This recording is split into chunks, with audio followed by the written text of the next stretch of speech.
damu inayotembea ndani ya mishipa yako, una uhakika ndio damu iliyopo ndani ya mama yetu mzazi kweli?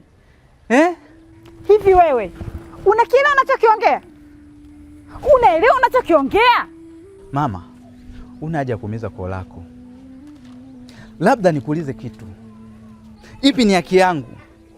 Furaha, kilio au kupoteza heshima yangu kama mwanafamilia? Unataka kumaanisha nini Sato? Mbona heshima yako ipo mwanangu? Heshima yako ipo. Hapana mama, hii sio haki, hii sio heshima. Ona mama, Lasco anatoka na mwanamke wangu aliyekuwa shemeji yake. Sasa pika pakua, na wewe unajua. Fanya kitu mama. Sato mwanangu, hebu jaribu kuvaa viatu vyangu.